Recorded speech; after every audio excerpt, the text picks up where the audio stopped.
সংসারে যত কথা আছে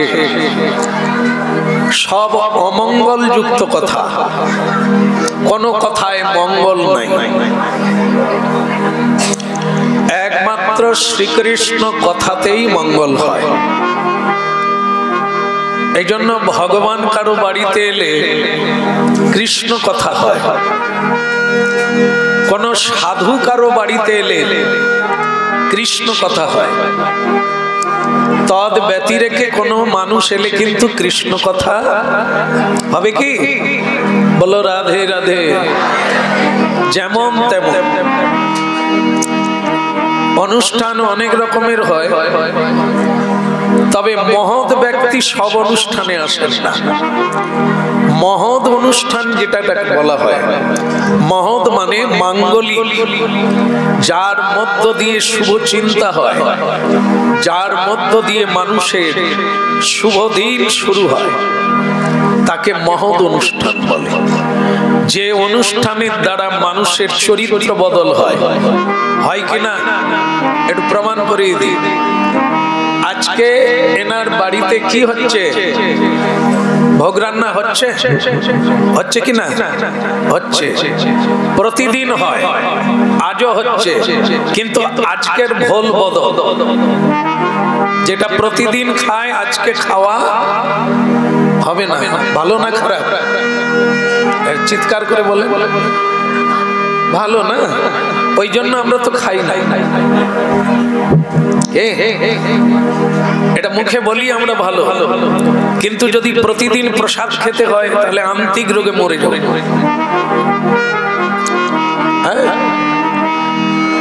তাহলে কি শ্রী ভগবানের কথা শুরু হবে তার বাড়িতে, যার বাড়িতে সাধু আসবে, যার বাড়িতে ভগবান আসবে, ভগবানের কথা হবে। আর যদি এখানে কোনো বোতল কোম্পানি আসে তাহলে কি হবে? বোতল কোম্পানি আপনারা বোঝেন না বোধহয়। প্রভু বোঝেন বোতল কোম্পানি কাকে বলে? প্রভু বোতল কোম্পানি জানে?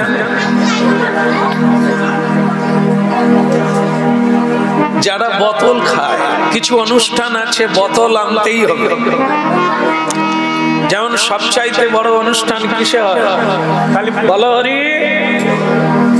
এখন আর লোক ডাকতে হয় না, যুবক ছেলেরাও চলে আসে। কেন বলুন তো? মরে গেলে একটা মহোৎসব হয়।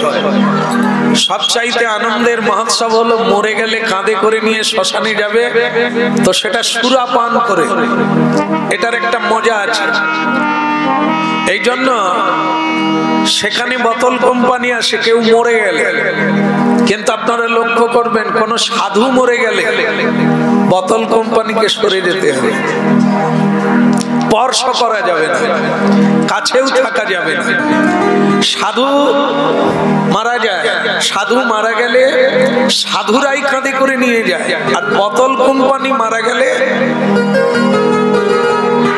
বোতল বাহিনীরাই কাঁধে করে নিয়ে যায়। যে যেমন তার তেমন। জীবনে বেঁচে থেকে আপনার পরিচয়টা যেরকম হবে, যেমন আমাদের সরকারি লোক মরে গেলে এনারা কোথায় যাবেন? মহাত্মা গান্ধীর ঘাটে যাবেন, সরকারি ভাবে হবে, চন্দন কাঠ দিয়ে সরকারি ভাবে। কেন? সরকারি লোক, ভারতীয় শ্রেষ্ঠ নাগরিক। তাহলে কথা শুনতে হবে, কথার মধ্যেই কথা আছে, খুঁজে নিতে হবে। এক ঔষধ সকলের কাজে লাগে না, অনেক কথাই হবে, কারো না কারো কাজে লাগবে। এক কথা সকলের কাজে লাগবে না। তাহলে বুঝে নিলেন, আপনি যেরকম ব্যবহার করবেন, যেরকম জীবন যাপন করবেন, আপনার শেষকৃত্যও সেরকম হবে, আপনার বন্ধু সেরকম হবে, আপনার আত্মীয় সেরকম হবে, আপনার সঙ্গী সাথী সেরকম হবে। আপনি যে চিন্তা করেন, যে ভাবনা করেন, যেটাই করেন, এটি হচ্ছে ভগবানের বাণী। ভগবান বলছেন, তুমি যদি আমার চিন্তা করো তাহলে আমার লোক তোমাকে গার্ড করবে। যদি তুমি আমার সেবা করো, আমার কথা শোনো, তাহলে শেষকালে তোমার গতিটা আমার লোকে হবে। যেখানে ঋষি মুনি থাকে, যেখানে শুদ্ধ ভক্তরা অবিরাম গুণকীর্তন করছেন, যেখানে স্তুতি করছেন, যেখানে জলটাই হলো অমৃত, খেলে অমর হয়ে যাবে, যেখানে পাখিরা গান গাইছে কৃষ্ণ গুণগান, যেখানে বৃক্ষরা কল্পতরু, যা চাইবে তাই পাবে, সেই জায়গাটার নাম হচ্ছে কৃষ্ণ লোক বা বৈকুণ্ঠ বা গোলকধাম। যদি কেউ শ্রীকৃষ্ণ ভজন করে তাহলে তার জায়গাটা আমার লোকে হবে। কেউ যদি কালী পুজো করে তাহলে সে কোথায় যাবে? প্রভু গীতায় বলা আছে তিনি মাতৃলোকে যাবে। দেবী লোক বলে একটা জায়গা আছে, সে দেবী লোকে যাবে। যিনি শিবের পুজো করবেন তিনি শিবলোকে যাবেন, যিনি সূর্যের উপাসনা করবেন তিনি সূর্য লোকে যাবেন, যিনি পিতৃমাতৃর সেবা করবেন তিনি চন্দ্রলোকে যাবেন, আর যিনি অন্যায় অত্যাচার করে জীবন যাপন করবেন, কারো ভজন করল না, তিনি নরকে যাবেন। পরের বারে তিনি জীব জন্তু পশু পক্ষী হয়ে জন্ম দেবেন। এই জন্য ভারতীয় সংবিধান কেবল মানুষের জন্য করা হয়েছে, কোন জীব জন্তুর জন্য করা হয়নি। এটা ভাবতে হবে। শাস্ত্রাদি পুরাণ আদি যত বেদ বেদান্ত তা মানুষের জন্য করা হয়েছে। মানুষ যদি সেটা না গ্রহণ করে তাহলে সে আর মানুষ হলো না, সে পশুর দলে চলে যাবে। ঠিক তেমনি ভগবানের পূজা পাঠ কীর্তন শিষ্টাচার আচার নিয়ম নিষ্ঠা এগুলি মানুষের জন্য করা হয়েছে। মানুষ যদি মেনে চলে তাহলে সে ভগবত লোকে যাবে, যদি না মানেন তাহলে তিনি নরকগামী হবেন। এই হইল ভাগবতের কথা। বলো রাধা রানী কি? মাটিতে বসে আছে নাকি কি বলে? পৃথিবী, পৃথিবী হচ্ছে কি না মা, ধরণী মা। সবাই জন্মের পরে এই মায়ের কোলেই উপনীত হয়েছে। এই জন্য আচ্ছা ধরণী মা সবাইকে ধারণ করে রেখেছে, আজও রেখেছে। কিন্তু পৃথিবীতে চাষবাস হয়, পৃথিবীর মানুষ ভগবানকে নিবেদন করে না।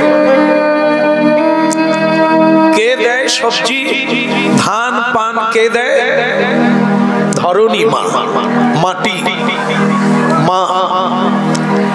কিন্তু সেই মায়ের ইচ্ছা ভগবানের সেবায় লাগুক। যদি আমরা না দিই তাতে কি হয়? পুণ্য হয় না পাপ হয়? পাপ হয়। যার দ্রব্য তাকে না দিয়ে খেলে পাপ হয়। এই জন্য শাস্ত্রে বিধান দিয়েছে। তাহলে যেটা বলছিলাম সেটা কি? যার ধন তাকে না দিয়ে খেলে। ছোটবেলা পড়েছিলাম বিদ্যাসাগরের কথা, কাহারও দ্রব্য না বলিয়া লইলে কি করা হয়? চুরি করা হয়। আমরা যা খাই যা পড়ি সেগুলো কার? স্বয়ং ভগবানের দান। আমরা বেঁচে আছি কার জন্য?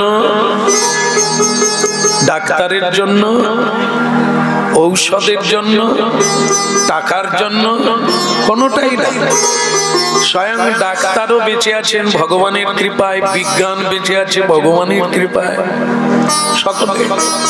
তাহলে আমরা শুনছি যার কৃপাতে বেঁচে আছি। আমি এমনই অকৃতজ্ঞ, সকালবেলা উঠে ভগবানকে প্রণাম করার কোনো সুযোগ পাই। সকল কাজের পাই হে সময়, তোমারে ডাকিতে পাই না। এই জায়গায় ধরণী মা একবার গাভী রূপ ধারণ করেছিলেন। গাভী, হ্যাঁ, তা সেই গাভী রূপ ধারণ করে উনি যাচ্ছেন সরস্বতী নদীর তীরে। সেখানে গিয়ে দেখলেন একটি বৃষ দাঁড়িয়ে আছে। বৃষ মানে ষাঁড়। বৃষ দাঁড়িয়ে আছে, সে আবার এক পায়ে দাঁড়িয়ে আছে। একটি ষাঁড় এক পায়ে দাঁড়িয়ে আছে। বলো রাধে রাধে। পৃথিবী দেবী একটি গাভী রূপ ধারণ করলেন। তিনি গেলেন সরস্বতী নদীর তীরে। সরস্বতী নদীর তীরে গিয়ে দেখলেন একটি ষাঁড় দাঁড়িয়ে আছে এক পায়ে। কটা পায়ে বললাম? এক পায়ে একটা ষাঁড় দাঁড়িয়ে আছে। এখন এই পৃথিবী দেবী চোখের জলে ভাসতে ভাসতে সরস্বতী নদীর তীরে গিয়ে এই এক পায়ে দাঁড়িয়ে থাকা ষাঁড়টাকে জিজ্ঞাসা করলেন, আপনি কে? আপনি এক পায়ে দাঁড়িয়ে আছেন কে? বলে, আমার নাম হচ্ছে ধর্ম। তাহলে ধর্ম, তুমি এক পায়ে দাঁড়িয়ে আছো কেন? বলে, সত্য যুগে আমার চারটা পা ছিল। সেই পাগুলোর নাম ছিল কি? তপস্যা, শৌচ, দয়া এবং পবিত্রতা।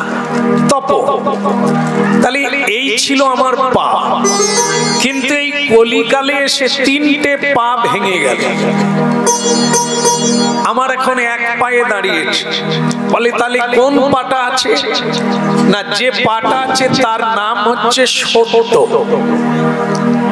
কলিকালে তপস্যা নাই, শৌচ নাই, দয়া নাই, আছে শুধু সত্য। এক পায়ে দাঁড়িয়ে আছে। কৃষ্ণ কথা শুনুন আপনারা। আমাদের কথা হচ্ছে আমরা কিভাবে ধর্মকে ধরে দাঁড়িয়ে আছি। অধর্ম পথে আছি না ধর্ম পথে আছি? তিন ভাগ অধর্ম, মানে তিনটে পা ভেঙে গেছে। আমাদের তপস্যা নাই। আমাদের বেশিরভাগ লোকের এখনো সৎ গুরুই ধারণ করা হয়। গুরুই নাই। নৌকা আছে, মাঝি নাই। গাড়ি আছে, ড্রাইভার নাই। মানুষ আছে, প্রাণ নাই। এরকম অবস্থা। তাহলে কি পৃথিবী দেবী গাভী রূপ ধারণ করে গিয়ে ওই বৃষকে বললেন যে, বৃষ, তাহলে তুমি যদি ধর্ম হও, তুমি বৃষরূপ ধারণ করেছো কেন? তখন তিনি বলছে, আমি আমারটা বলবো। আমি তো পরিচয় দিলাম আমি ধর্ম, কিন্তু তুমি কে? তখন বললেন, আমি হলাম এই ধুলার ধরণী পৃথিবী, গাভী রূপ ধারণ করে পালিয়ে এসেছি। বলে, কেন? বলে, পৃথিবীর মানুষের অত্যাচার আর সহ্য হয় না। আমাকে নিয়ে ভাগাভাগি করে। বলো রাধে রাধে। আমরা করি কি না? ভাগে করে না, মারপিট করি। হ্যাঁ, ভাগ করে নি, পাঁচিল দিয়ে দিয়ে, এটা আমার, ওটা আমার। পৃথিবী দেবী বলে, আমি খা। কি? আমি খা। পৃথিবীতে সবচাইতে যুদ্ধ, দাঙ্গা, মারপিট হয় জমি জায়গা নিয়ে। টাকা পয়সা নিয়ে মারপিট হয় বেশি, মানুষ মরে বেশি। তারপরে আরেকটা আছে, সেটা হচ্ছে কামিনী। কামের জন্য মানুষ মারপিট করে মরে। তাই এই জন্য যারা ধর্ম মানে না তাদের পদভারে, শাস্ত্রে বলেছেন সবচাইতে ভারী জিনিস হচ্ছে মাটি। মাটি তার চাইতে ভারী পাপ। পাপ ভূমি সে ভারী। মাটির চেয়ে পাপ বেশি ভারী।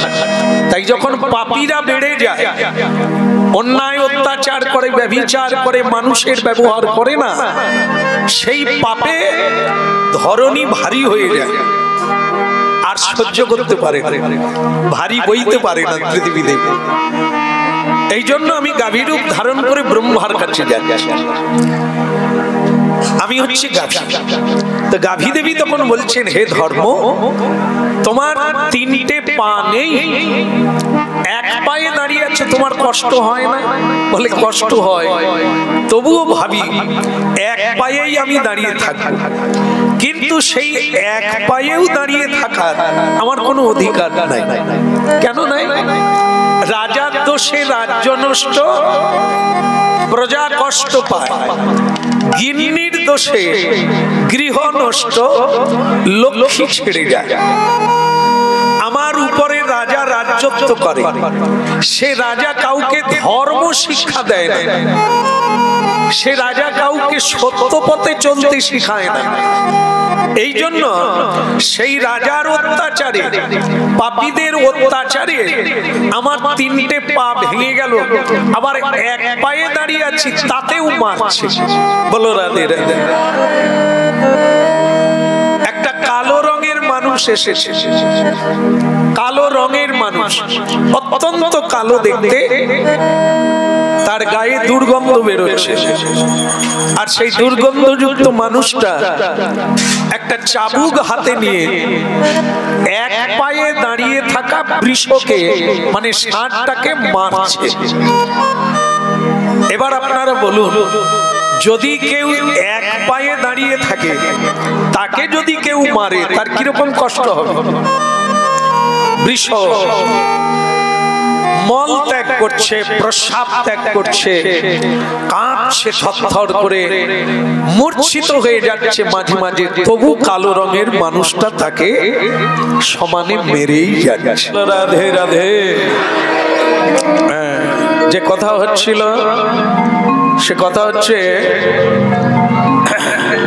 এই কলিকালের রাজা হচ্ছে, নাম তার কলি, ভারী চমৎকার নাম। কলি মানে কালো, কলি মানে খলতা, কলি মানে প্রবঞ্চ, কলি মানে অধর্ম, কলি মানে অন্যায়, অত্যাচারকারী।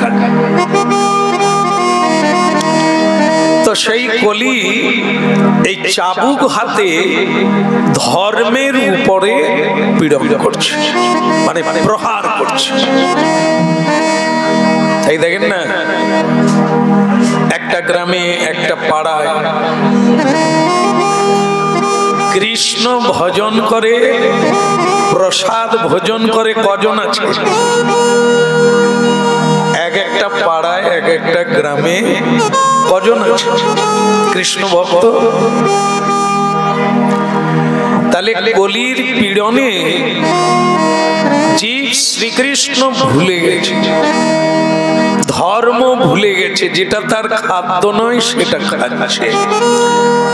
কি না, কলি ধর্মের উপরে চাবুক মারছে। এক পায়ে দাঁড়িয়ে থাকা বৃষ ররুদ্যমানহা, কাঁদছে, তবু তাকে মারছে। মানুষ এত যন্ত্রণা ভোগ করছে, এত জ্বালা ভোগ করছে, তবু কলি তাদেরকে পীড়ন করছে। কেন করছে? তার কারণ আছে। তার কারণ কি? মানুষ পেটের জ্বালায় মিথ্যে কথা বলে। যারা বলে তাদেরকে জিজ্ঞাসা করুন, আপনি মিথ্যে কথা বলছেন কেন? কি করব, পেটের জ্বালায় বলতেই হয়।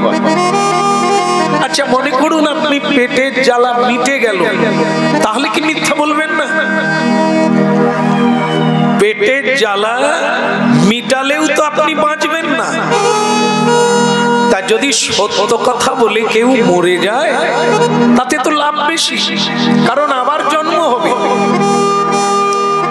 এই জন্য মিথ্যা বলে যেহেতু বাঁচা যাবে না, তাহলে মিথ্যা বলবে কেন? এরই নাম হচ্ছে ধর্ম। মানুষের ধর্ম কি আপনারা ভুলে গেছেন কিনা আমি জানতে চাইব। যে বৃষ এক পায়ে দাঁড়িয়ে আছে, সেই পায়ের নাম কি? একটু আগে বলেছি, মনে আছে? সত্য না মিথ্যা বলেছিলাম? যাক, আমার খালি মনে হয় আপনারা হয়তো পটলের রসার দিকে চিন্তা দিয়েছেন। কিন্তু বোঝা গেল না আপনারা খুব মনোনিবেশ করে শুনছেন।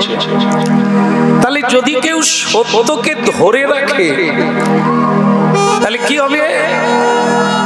কলি তাকে মারবে, আঘাত করবে, তাকে নানা যন্ত্রণা দেবে, সংকটে ফেলবে, তাহলেও কি সত্যকে ছেড়ে দেব?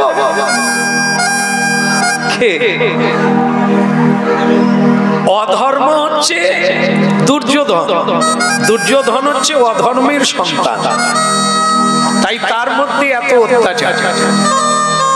সেই দুর্যোধন সত্যরূপী যুধিষ্ঠির মহারাজ বা পঞ্চ পাণ্ডবের উপরে কিভাবে অত্যাচার করেছিল, ঠকিয়েছিল, প্রবঞ্চনা করেছিল, লাঞ্ছিত করেছিল, নির্বাসিত করেছিল, কিন্তু তারা কি সত্যকে ছেড়ে দিয়েছিল? কেন হরিকথা শুনতে হবে? এগুলোর মাধ্যম দিয়ে আমরা জোর পাবো, আমরা একটা খুঁটি পাবো, ধরে থাকার মতো একটা খুঁটি পাবো, তারই নাম ধর্ম। যাকে ধরে থাকা যায়, ভাসিয়ে নিয়ে যাবে, টেনে নিয়ে যাবে। হ্যাঁ, আমার উপর অত্যাচার হবে কিন্তু আমাকে খুঁটি ছাড়া করতে পারবে না, এরই নাম ধর্ম।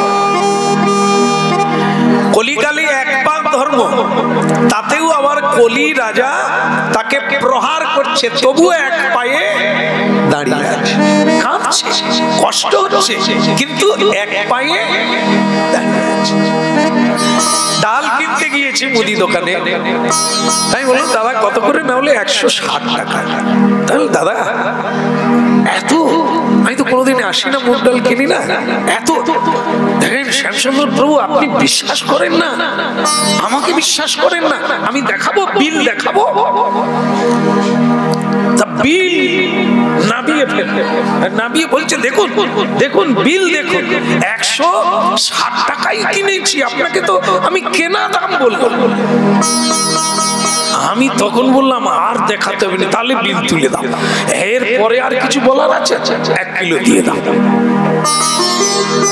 দিয়ে নিয়ে চলে এলেন। আর এক মুদি দোকানদার বলছে দাদা তাহলে ডাল কত করে নিলে? 160 টাকা। না, এখন তো 120 টাকা চলছে। আমি বললাম দাদা আমি বিল দেখাবো? না বলে আপনাকে কি দোকানদার ওটা বলেছিল? বলে হ্যাঁ। না বলে ওটা সে বিল নয়। সে প্রতিজ্ঞা করে বলছে আমি কি মিথ্যে বলবো? বিল দেখাচ্ছি, দেখে। তাহলে বিল দেখালেও মিথ্যে বলছে, কিসের জন্য বলছে? দুটো পয়সা হবে বলে তো। কাকে মিথ্যে বলছে? যে ডাল গোবিন্দ সেবায় লাগবে। তাহলে এই মিথ্যে বলার জন্য কি হচ্ছে? দুটো পয়সা হচ্ছে। সেই পয়সা আপনাকে কোথায় নিয়ে যাবে? না, অনর্থতে নিয়ে যাবে। এই অর্থই আপনার চিত্তকে চাঞ্চল্য করবে, কামনা জাগবে, বাসনা জাগবে। আপনি 2 লাখ টাকার পালঙ্কে শুয়েও ঘুমাতে পারবেন না। তাহলে এই মিথ্যা কিসের জন্য? এই জন্য যে মিথ্যা বললে তুমি বাঁচতে পারবে সেই মিথ্যা বলো, তখন তুমি মিথ্যে বলো যদি বাঁচা যায়। কারণ কেউ বাঁচবে না, মরতেই যখন হবে। মিথ্যে বলবো না, মিথ্যে বললে আমার জীবন সংশয়ে যাবে। এর নাম এক পায়ে দাঁড়িয়ে থাকা ধর্ম। মারবে, টিকে থাকবে। এই টিকে থাকার নাম হচ্ছে ধর্ম। যে ধরে রাখে তারই নাম ধর্ম। ধর্ম সবাই রাখে না, ধার্মিকগণ ধর্মকে ধরে রেখেছেন বলেই পৃথিবী আছে। হ্যাঁ, ধার্মিক মানে যারা সত্যকে ধরে রেখেছে। হ্যাঁ, মিথ্যার পথে পা বাড়ায় না, প্রবঞ্চকের পথে পা বাড়ায় না। যেটুকু ভগবান দেন সেইটুকু ভগবানকে নিবেদন করে নিতাই গো।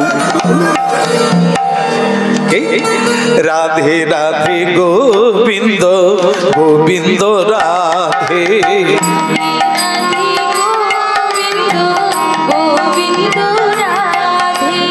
রাধে রাধে গোবিন্দ গোবিন্দ রাধে, রাধে রাধে গোবিন্দ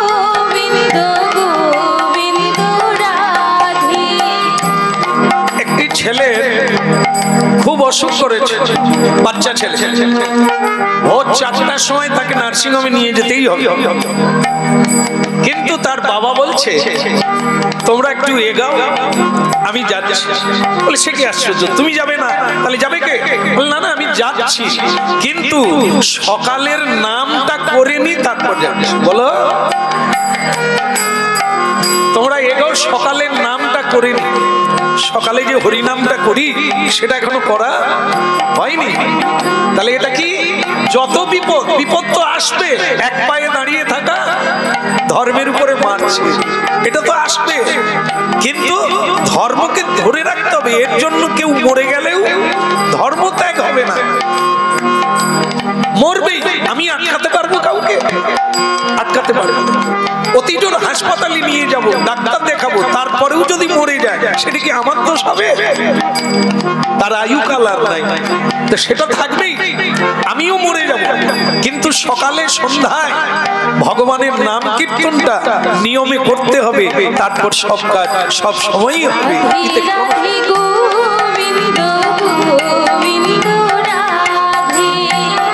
গোবিন্দ রাধে গোপাল রাধে,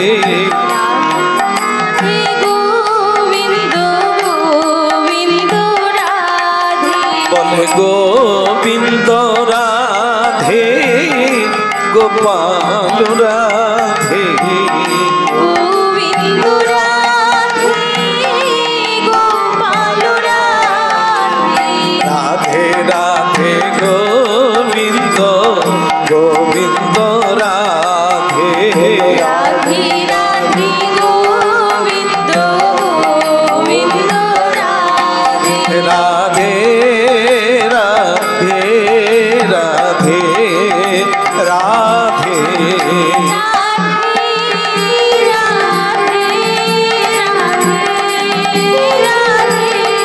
শ্রী রাধে শ্রী রাধে শ্রী রাধে শ্রী রাধে,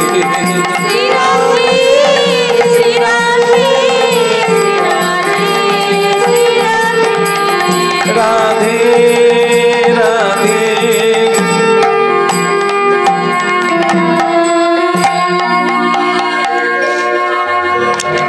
চিরকাল কারো সমান যায় না, মানো ছাই না মানো একথাই সত্য। যে বৃষের উপরে মারছে সেই বৃষ এক পায়ে দাঁড়িয়ে আছে।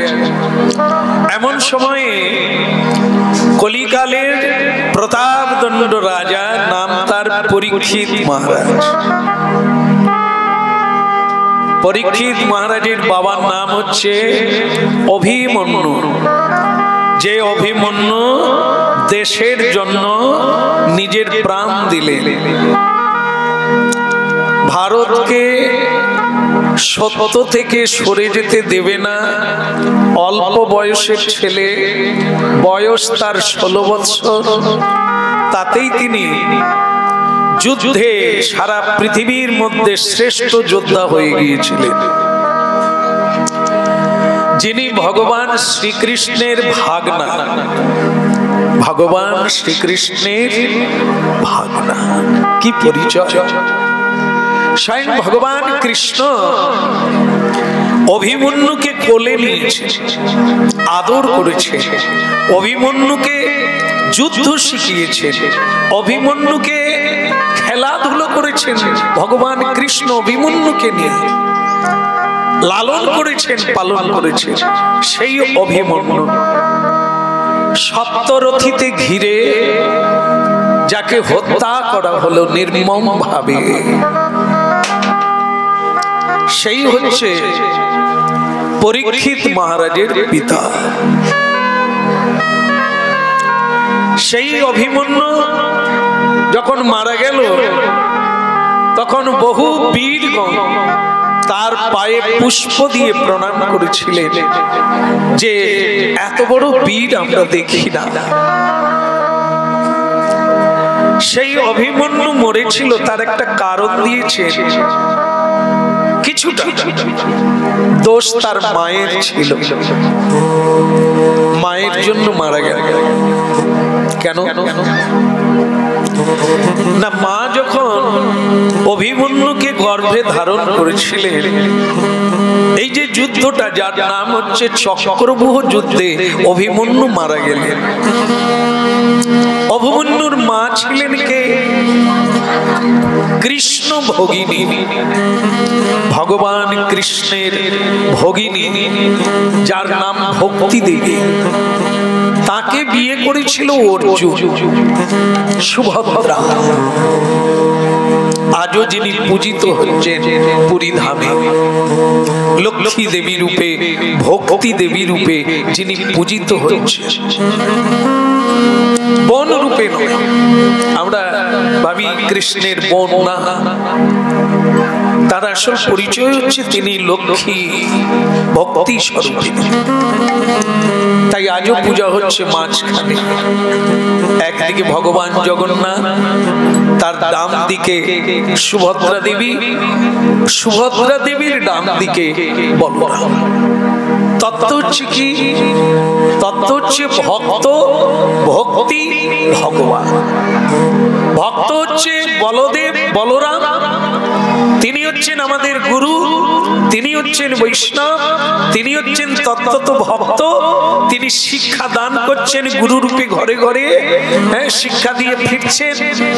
সেই ভক্তকে বলরাম বলছেন, যদি ভগবানকে পেতে চাও, তার কৃপা পেতে চাও, তাহলে ভক্তির আরাধনা করো। ভক্তি দেবী কৃপা করলে প্রভু জগন্নাথ।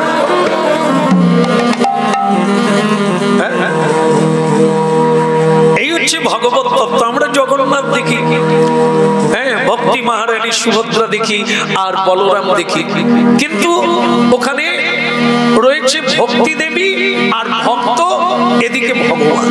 ভগবান শেষে আছে। কেন?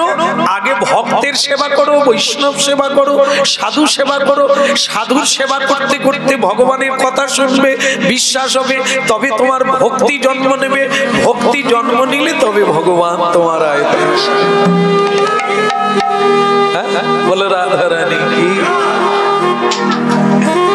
এই জন্য সেই সুভদ্রা দেবীর পুত্র অভিমন্যু মায়ের জন্য মারা গেল। কিরকম? যখন গর্ভে ছিল তখন অর্জুন সুভদ্রা দেবীকে বলেছিলেন, সুভদ্রা, আজ তোমাকে একটা যুদ্ধের কাহিনী বলবো, আমার অনুরোধ তুমি ঘুমিয়ে যেও না।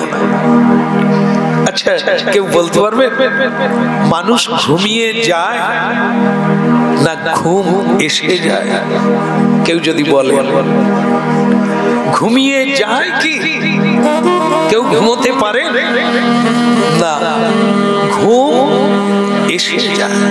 আপনাকে ঘুমে বুধ করে দেয়, অচেতন করে দেয়।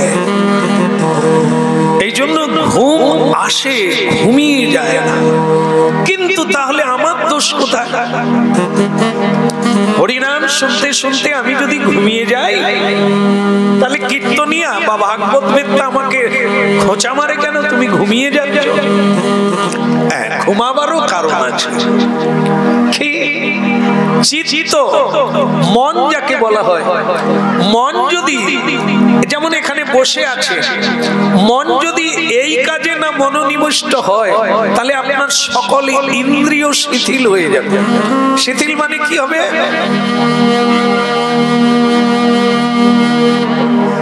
ক্রমশ অকেজ হয়ে যাবে। আর আপনি কথায় ধ্যান দেন, এই কথাটা বোঝার চেষ্টা করুন। মন জেগে থাকা মানে সকল ইন্দ্রিয় জেগে থাকবে। আর মন যদি খারাপ লাগে, খেয়েও শান্তি নাই, কোনো কিছুতে মনই হচ্ছে আসল। তাহলে যে কথা চলছে আপনি মনোনিবেশ করেন, বোঝার চেষ্টা করেন, আপনার লাভ হবে। আর লাভ যদি হয় কেন শুনবেন না? যেমন দেখেন, আমরা গতকাল গান গাইতে গেলাম, তো গান গেয়েছি, বাড়ির লোক বলছে প্রভু কিছু মনে করবেন না, আমরাও কিন্তু গান শুনতে যাব। আচ্ছা যাবেন বই কি যাবে, এখন সকলেই বেরিয়ে গেছে, চাবি দিয়ে চলে গেছে, চলে গেল। এবার সকলের আগে আমার গান শেষ, আমি চলে আসলাম, এসে দেখি চাচা বাড়ির মালিক নাই। বাড়ির মালিক কেন আসে না? কালকে 35 কিলো বাতাসা ছিল, সেই দেখে আর ঘর আসে। কীর্তনের শেষে বাতাসা হরিণুড হবে, সেটা নেবে তারপরে। তা আমি এই সময় কি করব? আমি ছটপট করে শেষকালে ফোন করলাম যে চাবি কোথায়? না বলে চাবি তো আমি আনিনি, চাবি দিয়ে দিয়েছি কিন্তু আনিনি, ওইখানে আছে। এদিকে কীর্তন চলছে, চাবি কোথায় আছে কি করে শুনবো বলো? সে কিন্তু বলছে দরজার কাছেই একটা জায়গার নাম বলছে, ওইখানে চাবি আছে। আমি যদি মন দিয়ে না শুনি ঘরে ঢুকতে পারবো? বসতে পারবো? এতক্ষণ দাঁড়িয়ে কীর্তন করলাম, বসতেও পাই না, পাখাও পাই না, কিচ্ছু পাই না, তাহলে কিসের জন্য? চাবিটার জন্য। চাবি তো আছে বলছে, আমি মন দিয়ে শুনি নাই বলে ঘরে ঢুকতেও এত সুখ, খাট পালঙ্ক দেওয়া আছে, পাখা দেওয়া আছে, লাইট দেওয়া আছে, জল দেওয়া আছে, সবই ব্যবস্থা আছে, শুধু চাবির জন্য নিতাই। এখানে যত কথা হচ্ছে ওই চাবির কথাই হচ্ছে। যদি শোনো সব আরাম পেয়ে যাবে, আর না হলে খাড়া থাকতে হবে, দাঁড়িয়ে থাকতে হবে, চাবি না। এটা হচ্ছে সেই শান্তি পাওয়ার চাবিকাঠি, সুখী হওয়ার চাবিকাঠি। কথা শুনবে তুমি সুখী হবে, তা তুমি ঘুমোবে কি করে? চাবিটা তো তোমার কি দরকার তো না, তুমি দাঁড়িয়ে দাঁড়িয়ে ঘুমিয়ে যাবে। অনেকে আবার দাঁড়িয়ে দাঁড়িয়ে ঘুমায়, আপনি জানেন? ধানের বস্তা মাথায় থাকবে, দেওয়ালে গাছে ঠেক দিয়ে, জানেন? দেখেছে ধান মাথায় আছে, কিছু লোক আজও বেঁচে আছে, তারা বলে আমি তো গাছে ঠেক দিয়ে কে তুলে দেবে, তাই ফেলাইনি বস্তা, গাছে ঠেক দিয়ে দাঁড়িয়ে কিছুটা ঘুমিয়ে। এরকমই হবে না, ঘুমোতে হবে বিছানা। তার জন্য চাই চাবি। আমরা সুখী হতে সকলেই চাই, কিন্তু চাবি পাই না। চাবি দরজার কাছেই আছে, চাবির কথা বলে দিচ্ছে আছে, আমরা শুনি না। সুখ চাই, কিন্তু চাবি খুলতে যে চাবি কাঠির কথা বলা হচ্ছে সেটা আমরা শুনি না বলে ঢুকতেও পারি না। পাইয়া বঞ্চিত কেন? সেই অভিমন্যুকে যখন গর্ভে ধারণ করলেন, অর্জুন বললেন সুভদ্রা ঘুমিয়ে যেও না। এই ঘুমানো না ঘুমানো এটা মানুষের উপরেও নির্ভর করে। অর্জুন যখন যুদ্ধ শিখতে রাত্রিবেলা ঘুমোয় না, করা যায় কি না? কোন মানুষের যখন রোগী হাসপাতালে থাকে সে কি ঘুমিয়ে যায়? টেনশনে ঘুমাতে পারে না। এরকম মানুষ ইচ্ছে করলে জাগতে পারে, আবার ক্লান্তি দেহ ছেড়ে দিলে ঘুমিয়ে দিতে পারে, কিন্তু গুরুত্বপূর্ণ কাজ থাকলে মানুষ ঘুমোতে পারে না। তাই অর্জুন সুভদ্রাকে বলেছিলেন আপাতত তুমি শোনার চেষ্টা করো, বোঝার চেষ্টা করো, এই সময়টা ঘুমাবে।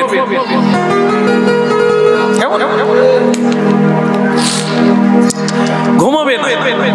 তো সুভদ্রা দেবী শুনছিলেন, কথা শুনছিলেন, কথা বুঝছিলেন, কিন্তু অর্ধেকটা শোনা হলো, বাকিটা ঘুমিয়ে গেলেন। অর্জুন কিন্তু ওদিকে তাকালেন না, বলেই গেলেন পুরোটা, কিন্তু সুভদ্রা দেবী অর্ধেকের মাথায় গিয়ে ঘুমিয়ে গেলেন। দেখেন আমরা এখান থেকে একটা তত্ত্ব পেয়ে যাই যে মানুষ যখন আমরা মনে করি মায়ের পেট থেকে কি শেখা যায়, এরকম বলি না, মায়ের পেট থেকে শেখা যায় না, কিন্তু আমরা ভাগবতে দেখতে পাই মায়ের পেটে থেকেই অভিমন্যু যুদ্ধ শিখেছিলেন। প্রহ্লাদ মহারাজ দীক্ষা পেয়েছিলেন দেবর্ষি নারদের কাছে, এবং তিনি কি দীক্ষা পেয়েছিলেন, কি কথা হয়েছিল মায়ের সঙ্গে, সব কথা মনে রেখেছিলেন। তাহলে বোঝা যায় মাকে কত সাবধানে থাকতে হয়, কত সুন্দর থাকতে হয়, বাবাকে কত সৎ পথে থাকতে হয়, তবে একটি সুন্দর ছেলে পেতে পারে। তাই সুভদ্রা দেবী শুনছিলেন, অর্ধেকের মাথায় গিয়ে ঘুমিয়ে পড়লেন। এরকমই ঘটনাটা ছিল। 7 জন মহাবীরকে কাটিয়ে যুদ্ধে প্রবেশ করতে হবে, আর সেখান থেকে বেরিয়ে আসতে হবে যুদ্ধ করে।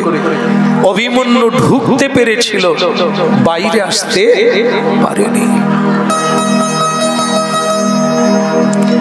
যেটা আমরা সকলেই এটা আমরা জেনেছি, সংসারে ঢোকা সোজা, বেরোনো কি সোজা?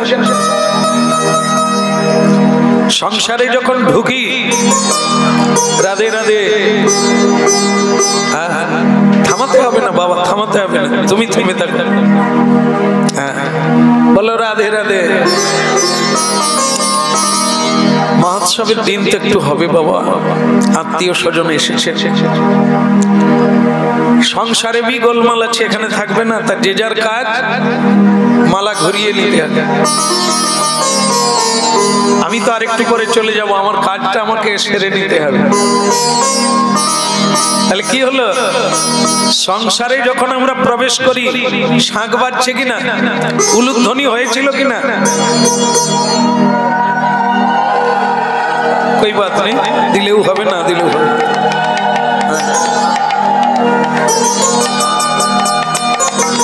আগেকার বিয়ে ছিল আলাদা, এখন তো বিয়ে খুব জমজমাট ভাবে হয়, তাই না? এখন বিয়ে দেখলে মনে হয়, অনেকের আবার মনে হয় যে আবার একবার বিয়ে করলে হতো। এত সুন্দর সানাই বাজে, বাজনা বাজে, সেসব কি আগে ছিল? কি বুড়িমা, আপনার বিয়ে হয়েছিল? না, হয়নি, আগে ছিল না এটা এত জমজমা। তাই এর বিয়ে হয় যখন কি হয়, নাচতে নাচতে ঢুকে যায়, আবার যখন বেরোতে চাইবে সে কি নাচতে নাচতে বেরোতে পারে? কোথায় যাচ্ছ? এই জন্য ঢোকা সোজা, বেরোবো সোজা।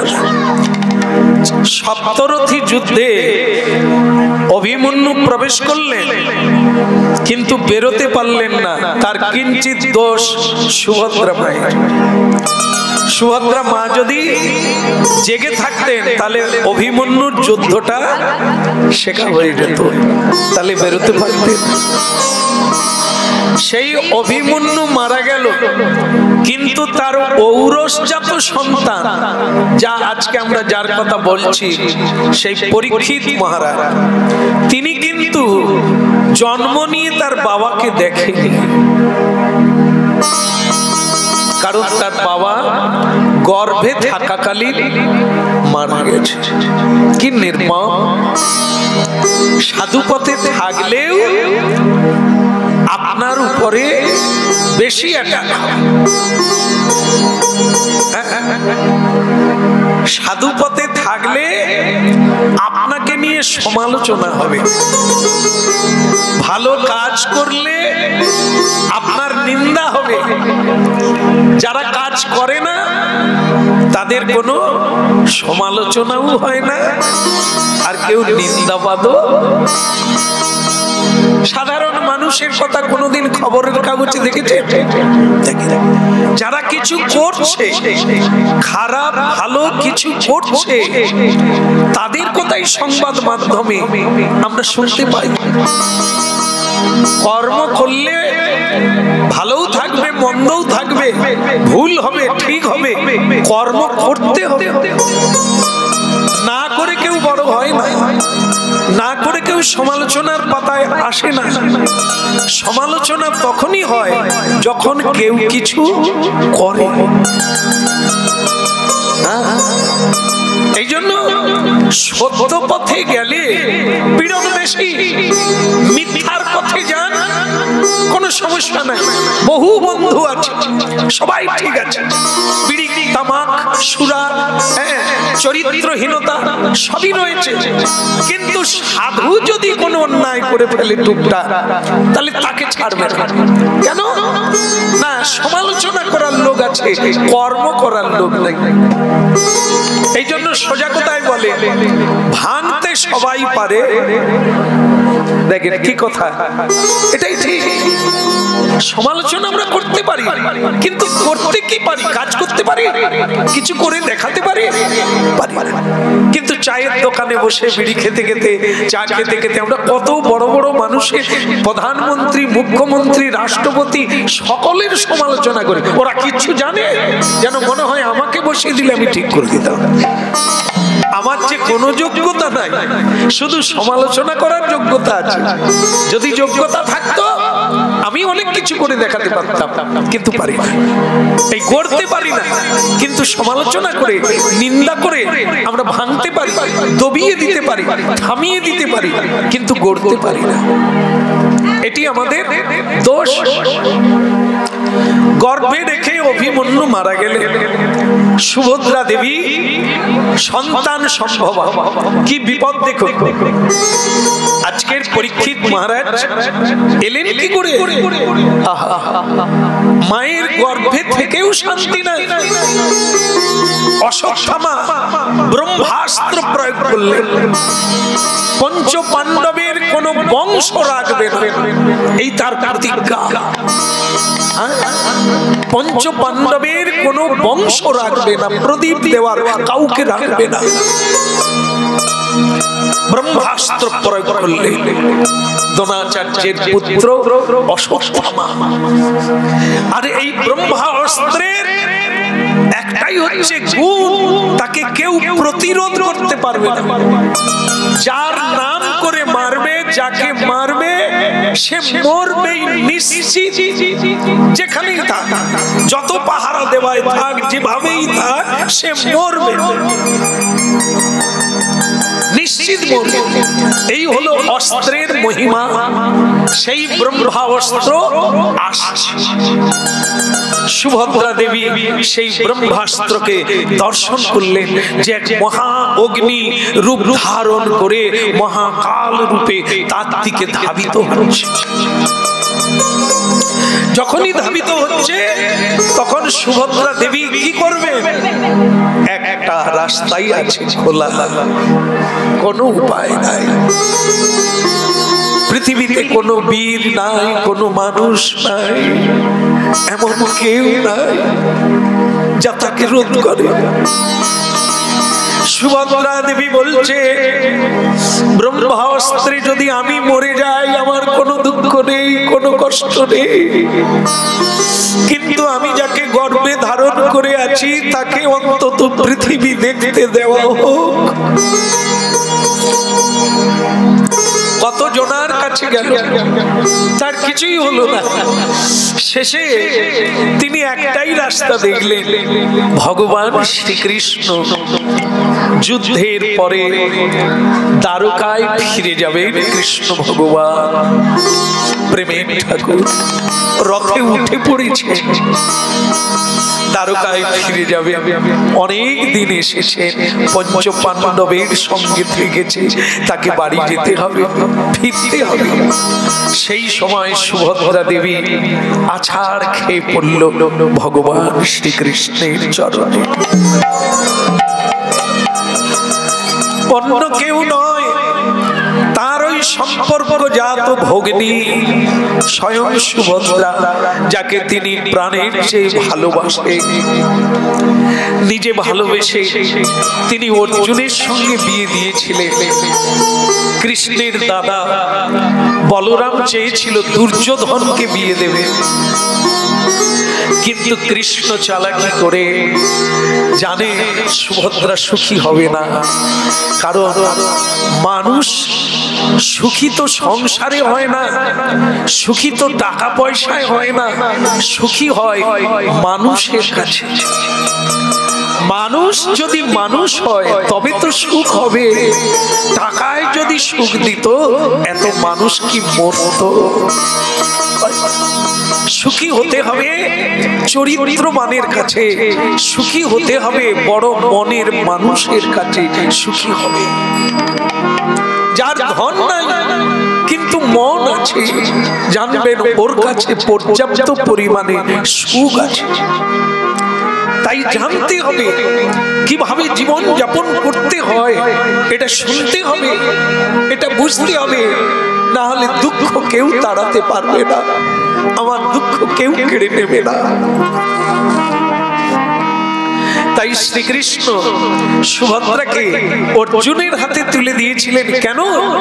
অর্জুন হচ্ছে সত্যবাদী, কোনদিন মিথ্যে কথা বলে না। অর্জুন হচ্ছে মৃদুভাষী, কোনদিন উচ্চ গলায় কথা বলে না, কাউকে এমন করে কথা বলে না যে সে কষ্ট পাবে। ভাষার দ্বারা, বাক্যের দ্বারা মানুষকে কষ্ট দেওয়া যায়, সেটা মারার চাইতে বেশি, ছুরির চাইতে বেশি। বাক্য মা, এত বড় বাক্য। এই পৃথিবীতে মানুষ কাঁদছে বাক্যের দ্বারা, বাক্যের আঘাতে বেশি মানুষ কাঁদে, সেটা অর্জুন কোনোদিন করে নাই। এত সুন্দর করে কথা বলে, এত বুঝে কথা বলে, তার বাক্যে খুব কম মানুষ দুঃখ পেয়েছে। এমন মানুষটা দরকার যিনি সত্য ছাড়া মিথ্যা জানে না, মানুষের উপকার ছাড়া অপকার জানে না। এই মানুষ হচ্ছে অর্জুন। তাই তাকে যদি ভগ্নীকে দেওয়া যায় তাহলে আমার ভগ্নীপতি, আমার আত্মীয় হয়ে যাবে অর্জুন, আর তার সঙ্গে থাকাটা আমার আনন্দের হয়ে যাবে।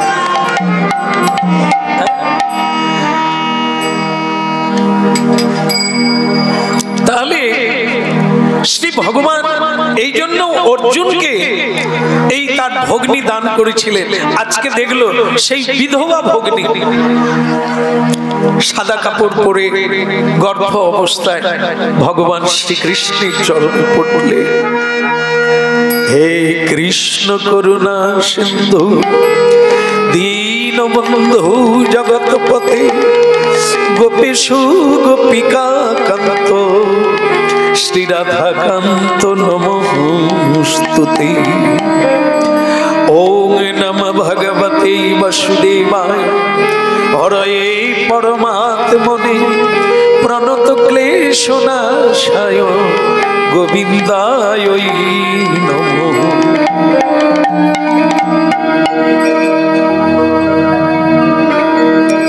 আমাকে বাঁচান প্রভু। দাদা বললেন না, ভাই বললেন না, আমাকে বাঁচান প্রভু। কারণ ভাই বাঁচাতে পারবে না, দাদা বাঁচাতে পারবে না, বাবা বাঁচাতে পারবে না, পারবে না মাও বাঁচাতে পারে কে? প্রভু। সর্বশক্তিমান প্রভু ছাড়া কে বাঁচাবে?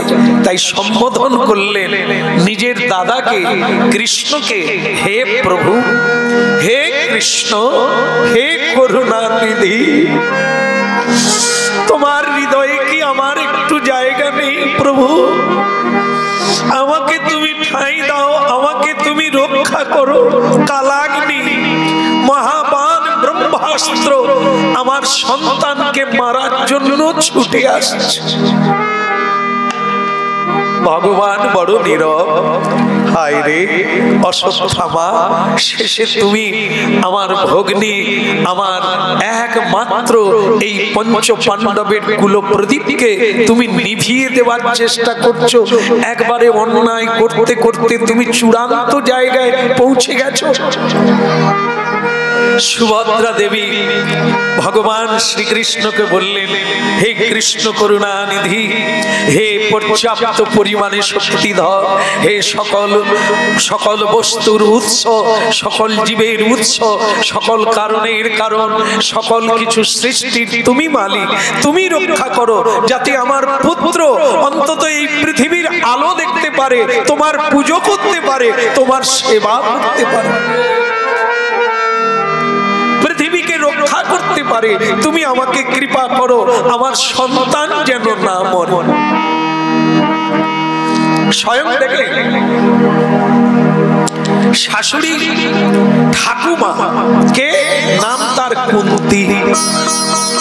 কুন্তী দেবী ভগবান শ্রীকৃষ্ণের স্তুতি করে বলেছিলেন, কৃষ্ণ তুমি ভগবান, লোকে তোমায় চেনে না, সাধারণ মানুষ জ্ঞান করে, তাই তারা ভুল করে, কিন্তু আমি তোমাকে চিনেছি, তুমি কৃষ্ণ ভগবান, তুমি কৃপা করলে এ পৃথিবীতে কোনো শক্তি নেই তোমাকে আটকাতে পারে, তাই তুমি কৃপা করো যেন আমি বিপদের মধ্যে থাকি।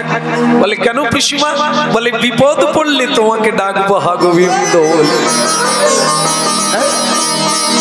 যে কোনো নরনারীর জীবনে শ্রীকৃষ্ণ যখনই ভুলে যাবে, মায়া তখনই ডুববে, কলি তখনই প্রবেশ করবে, তাকে আর সত্যের পথে থাকতে দেবে না।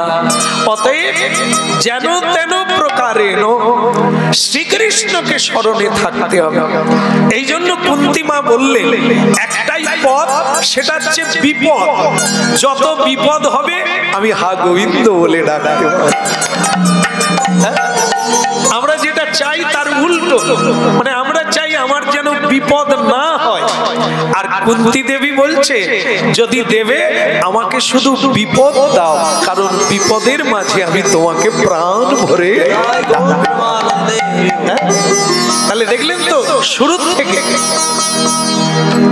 যত বিপদ হোক, যত আঘাত করুক কলি, আমরা যেন তাকে না ভুলি যাই। এটাই হচ্ছে এই পথের নিয়ম, কৃষ্ণ ভজনের পথ।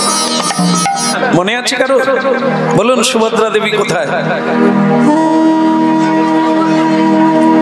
শ্রীকৃষ্ণের কাছে, তাই না? শ্রীকৃষ্ণের চরণে প্রণতি করে বললেন, আমি মরে যাই দুঃখ নাই, কিন্তু আমার সন্তান যেন, আপনারাও তো সেরকম বলেন, আমি না খাই আমার দুঃখ নাই, কিন্তু আমার ছেলে মেয়ে যেন না খায়, এরকম হবে না। সব মা বাবার ভেতরে এরকম মায়া, এরকম মমতা, এরকম ভালোবাসা ভগবানের থেকে পাওয়া। ভগবান কিন্তু নীরব, চুপচাপ এতক্ষণ অনেক কাঁদলেন, অনেক বোঝালেন, অনেকেই সেখানে লক্ষ লক্ষ নরনারী দাঁড়িয়ে আছে, আর ওদিকে ব্রহ্মাস্ত্র কাছাকাছি এসে গেছে। স্বয়ং ভগবান বললেন আজ পর্যন্ত এটা হয় না যে মামে বজে প্রপদ্যন্তে স্তাং শৈব ভজাম্যহম। মামে বজে প্রপদ্যন্তে, যে আমাকে প্রণাম করে, যে আমার চরণে শরণাগতি হয়, আমি তাকে পরিত্যাগ করেছি, এরকম আজ পর্যন্ত কোনো কাজ হয়নি। সে যদি শত্রুও হয়, সে যদি আমাকে গালাগালিও করে, তারপরে যদি ভুল বুঝতে পেরে শরণাগতি হয়, আমি তাকে ত্যাগ করি না। তাই এ সুভদ্রা, তোমার সব কথা আমি শুনেছি, কিন্তু যে অস্ত্রকে কেউ রোধ করতে পারে না, তবু আমি করব। স্বয়ং ভগবান সুভদ্রা দেবীর গর্ভে প্রবেশ করলেন। এটা কি প্রবেশ করা যায়? ভগবান গর্ভে প্রবেশ করলেন। আমরা প্রশ্ন করতে পারি কিরকম, কেউ কারো গর্ভে প্রবেশ করতে পারে? আমরা পারি না, কিন্তু ভগবান পারে, কারণ তিনি সব কারণের কারণ, সব তিনি পারেন। কখনো মশা মাছির মতো হতে পারেন, আবার কখনো এত বড় হবে পৃথিবীর সব দড়ি এক জায়গায় করলেও তাকে বাঁধা যাবে না। করেছিল কে? মা যশোদা। গ্রামের সব দড়ি এক জায়গায় জোগাড় করেও কৃষ্ণকে বাঁধা যায়নি। হ্যাঁ, 2 আঙুল শুধু আপনি সেদিন ছিলেন বোধহয়। হ্যাঁ, না থাক, এই যে জানে কত সুন্দর বলছেন 2 আঙুল কম, এটা দরকার। সব ভুলে যাও, কৃষ্ণকে ভুলো না, তাকে ভুলো না, তার লীলা ভুলো না, তার আর মহিমা ভুলো না, তোমার কল্যাণ। তাই সেই সরাট, সেই বিরাট পুরুষ আবার মশা মাছির মতো হতে পারে, যাকে চোখে দেখা যায় না। এমন কীট পতঙ্গ আছে যা ভগবান সেই রূপ ধারণ করতে পারে। তাহলে তার সুভদ্রা দেবীর গর্ভে প্রবেশ করা কোনো বিরাট ব্যাপার ছিল না। ভক্তকে রক্ষা করার জন্য তিনি অনেক কিছু করেন। আমরা মূর্খ, তাই ভাবি এরকম কি করে হবে, ওরকম কি করে হবে। একজন ভক্ত ওই তপস্যা করছিল, দেবর্ষি নারদ সেই রাস্তা দিয়ে যাচ্ছিলেন। তাকে দেখে বললেন, দেবর্ষি নারদ আপনি কোথায় যাচ্ছেন? বলে আমি ভগবানের কাছে যাচ্ছি। বলে তাকে একটু বলবেন তো ভগবানকে যে আমি আর কতদিন তপস্যা করবো এরকম, ওপর দিকে পা করে নিচের দিকে মাথা করে, এ কি কষ্ট হয় না? নারদ বলে হ্যাঁ তা তো হয়, আমি ভগবানকে জানাবো। আর একজন ভক্ত বলছে আমারটাও একটু বলবে, অনেকদিন থেকে কাঁদছি। তিনি শুধু কবে দয়া করবেন এইটুকু, বা করবেন কি এইটুকু আমাকে একটু জেনে বলবো। কোনো সমস্যা নেই, আমি বলবো। দেবর্ষি নারদ ভগবানের কাছে গেলেন, এই দুজনের কথা নিয়ে গেলেন। তা বলে তাহলে এদেরকে কবে দেখা দেবেন? ভগবান বলে যে উপর দিকে পা করে তপস্যা করছে তাকে বলে দেবে যে আমি একটা কাজ নিয়ে ব্যস্ত আছি। বলে প্রভু বলুন কি কাজ? তাকে তো বলতে হবে। বলে লক্ষ্মী দেবী একটা ছোট্ট আবদার করেছে। লক্ষ্মী জানেন তো? বলে কি আবদার? না একটা ছুঁচের পিছনে যে ছিদ্র থাকে তার ভেতর দিয়ে হাতিকে গলিয়ে দিতে হবে। ওইটা আমি কাজ চালু করেছি, ওটা হয়ে গেলেই আমি যাব। আর দ্বিতীয় ব্যক্তিকে কি বলবো? সে তো তেঁতুল গাছের গোড়ায় বসে কাঁদছে, তাকে বলবে তেঁতুল গাছে যত পাতা আছে তত জন্ম পরে আমি যাব, তাকে এটা জানি। নারদ বলে দুজনের কথা যেরকম জানালেন প্রভু, যা হয় হবে, আমার কাজ জানিয়ে দেব। তো গেল উপর দিকে পা করে যিনি তপস্যা করছেন তার কাছে গেলেন। বলে দেবর্ষি তাহলে ভগবান আমার জন্য কি বার্তা দিলেন? বলে খুব সোজা, আসবেই, মানে এখনই হয়তো এসে যাবে। বলে কি করছেন তিনি? না বলে একটা ছুঁচের ভেতর দিয়ে হাতি প্রবেশ করাচ্ছে। মা লক্ষ্মী দেবী বলেছেন ওটা হয়ে গেলেই। বলে তার কিছুটা গেছে কি? বলে গেছে, পুরো হাতি প্রায় চলে গেছে, লেজ আটকে গেছে। কেমন? ওইটা চলছে, ওটা হয়ে গেলেই ভগবান এসে যাবে। সে তাড়াহুড়ো করে তপস্যা ছেড়ে দিয়ে রেগে গেছে।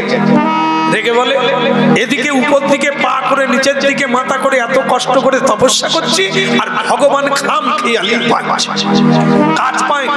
ওটা কি একটা কাজের মধ্যে পড়ে? একটা ছুঁচের ভিতর দিয়ে হাতি যায় না? কোনোদিন যাবে। তার মানে এই রহস্য করে বলে দিয়েছে কোনোদিন আসবে না। আরে না রে বাবা না, হাতি চলে গেছে। বলে তাহলে আটকাচ্ছে কোথায়? বলে লেজে। বলে হাতি যেতে পারে, লেজ কোনোদিন যায় কেন? লেজের পিছন দিকে কি আছে? মোটা আছে না চুল আছে? তো সেটা যাবে কি করে? ভগবানের জ্ঞান নাই? ওটা কখনো ছুঁচের ভেতর দিয়ে যায়? ওসব আমার জানা আছে। সে রেগে গেল। তার মানে কি? আর তেঁতুল গাছের গোড়াটা বলে দিই, যে আছে তেঁতুল গাছের গোড়ায় সে কাঁদছে, এখনো কেঁদে যাচ্ছে। বলে ঠাকুর কবে দয়া হবে, ঠাকুর কবে দয়া হবে। নারদ পৌঁছে গেল। বলে নারদ তাহলে ভগবানকে বলেছিলেন? বলে বললাম, কিন্তু তোমার দুঃখের সংবাদ বলবো না, ছেড়ে দেবো। না না আপনাদেরকে না, সে তেঁতুল গাছের গোড়া। বলে তুমি শুনবে দুঃখের কথা? বলে আমার আবার দুঃখ, আপনি বলুন কি বলেছেন প্রভু? বলে প্রভু বলেছে তুমি যে তেঁতুল গাছের গোড়ায় আছো, তেঁতুল তেঁতুল গাছের পাতা গোনা যাবে? ওরে সর্বনাশ! সে বিরাট বৃক্ষ তেঁতুল গাছ, তার গোড়ায় বসে হরিনাম করছিল।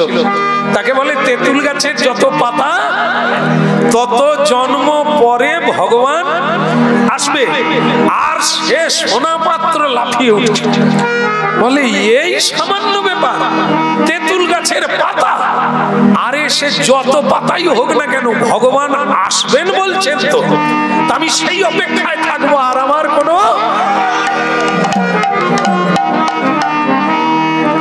আর যিনি তাল গাছের গোড়ায় ছিল, সে রেগে আর তপস্যা করলো না, বলে ভগবান ঠকবাজি, হাতি কখনো সূচের ভিতর দিয়ে গলে? নারদ বলে ওরে বোকারে, তেঁতুল গাছের পাতা দেখেও ভয় পায় না। তার কৃষ্ণ কি করলো? সঙ্গে সঙ্গে ভগবান এসে দেখা দিল তেঁতুল গাছের গোড়ায়, তুই আমাকে নয়ন ভরে দেখে নে। বলে প্রভু তেঁতুল গাছের পাতা কি শেষ হয়ে গেল? বলে মানুষের বিশ্বাস যখন হয়ে যাবে, তার অনন্ত জন্ম একদিনে হয়ে যাবে, এতে কোনো। বলে তাহলে প্রভু তাল গাছের গোড়ায়? বলে ও কোনো জন্মে হবে, ওর বিশ্বাস নেই যে আমার কাছে অসম্ভব বলে কিছু নেই। বলে ছুঁচের ভিতর দিয়ে হাতি যাবে না, আমি ইচ্ছে করলে পৃথিবীটাকে। এইটা ভগবত তত্ত্ব যারা জানে তারা এরকম লাফিয়ে ওঠে, আনন্দে ওঠে, হবে, আসবে। সূচের ভিতর দিয়ে হাতি গোলানো কোনো ব্যাপার না, ওটা তো তার এক সেকেন্ডের ব্যাপার, এক পলকের ব্যাপার। এই জন্য ভগবত তত্ত্ব জানলে ভগবানের কাছে সবই সম্ভব। তাই গর্ভের ভেতরে প্রবেশ করে, এই দেখছেন তো এটা কি আগুন বলে? কে? বুড়া নয়, বৃদ্ধা। 5টা আঙুলের নাম আছে, আমরা তো অত সময় নাই। বুড়া, হ্যাঁ। আর এটাকে বলি কোড়িয়া, কিন্তু শাস্ত্রীয় নাম হচ্ছে কনিষ্ঠ। হ্যাঁ, যাই হোক, সেগুলো পরে একদিন আপনাদের কাছে শিখে নেব। তো এখন যেটা হলো কি, এই যে বৃদ্ধা অঙ্গুষ্ঠী, ভগবান এইটুকু রূপ ধারণ করলেন, মায়ের গর্ভে প্রবেশ করলেন, একটা গদা হাতে নিয়ে ঘুরাতে লাগলেন। আর সেই সময় ব্রহ্মাস্ত্র ভেতরে প্রবেশ করল, আর ব্রহ্মাস্ত্র সেই সন্তানকে আর মারতে পারল না। স্বয়ং ভগবান যাকে রক্ষা করে তাকে মারা যায়। ভগবান রক্ষা পেলেন, কিন্তু মরে গেল। মরে গেল কেন না? ভগবান দেখলেন ব্রহ্ম মানে কি? ব্রহ্ম মানে ভগবান, ব্রহ্ম মানে সাধু, ব্রহ্ম মানে সন্ত, ব্রহ্ম মানে মহান্ত, ব্রহ্ম মানে হরিনাম। তার অপমান করা হবে, এই জন্য শিশু মারা গেল।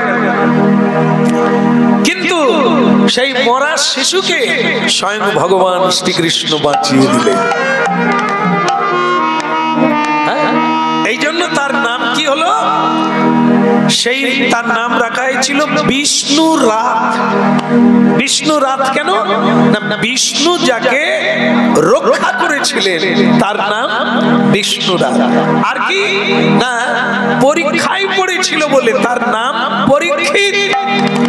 ভগবান তাকে রক্ষা করেছিল, রক্ষিত, পরীক্ষিত, এই জন্য তার নাম হলো পরীক্ষিত মহারাজ। সেই পরীক্ষিত মহারাজের জননী কৃষ্ণ ভগিনী সুভদ্রা, এই জন্য বলা হলো মহাত্মা। হ্যাঁ, ধার্মিকের পুত্র ধার্মিক। এই কলিকালের রাজা পঞ্চ পাণ্ডবের বংশে জন্ম নিল।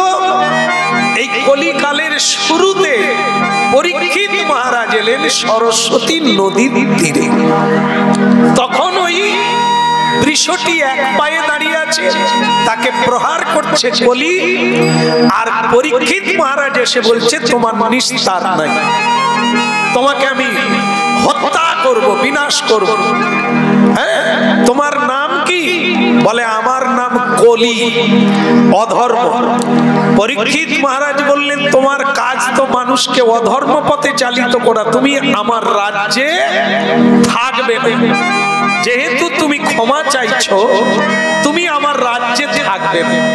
বলে তাহলে থাকবো কোথায়? যেখানে তাস, পাশা, সুরা, নারী, এই চারটা জায়গা থাকবে, সেই চারটা জায়গায় তুমি থাকবে। যেখানে হরিনাম হবে, হরিভক্ত থাকবে, যাগ হবে, যজ্ঞ হবে, ভক্তির অনুষ্ঠান হবে, তুমি সেই জায়গায় কোনোদিন যাবে না। সে জায়গায় তুমি কোনোদিন যাবে না। পরীক্ষিত মহারাজের কথা শুনে কলি সন্তুষ্ট হয়ে গেল। বলে খারাপ নয়, চারটা জায়গা দিয়েছেন, ও আমি তৈরি করে নেব।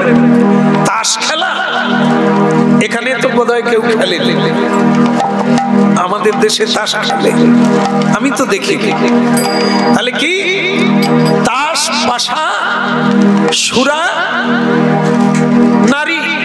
নারী মানে কি? বিবাহিত নারী নয়, যারা বিবাহ করে পরনারীর সঙ্গে সংযোগ রাখে তাদেরকে বলা হয় নারী, অবৈধ নারী। হ্যাঁ, তাই এইগুলো যেখানে দেয়, কলি বলল আর একটা, চারটা দিয়েছেন খারাপ নয়, আমি জায়গা তৈরি করে নেব আর একটা জায়গা। তো তখন বললেন তাহলে তোমাকে আমি সোনা দিলাম। সোনা? তো তখন বললেন প্রভু যেটা দিয়েছেন ওই দিয়ে চারটা কাজ চালিয়ে যাও। সম্পদ দিয়ে মানুষের মাথা খারাপ করে দেব? সম্পদ এসে গেলে মানুষের সুরাপান করতে ইচ্ছে করবে।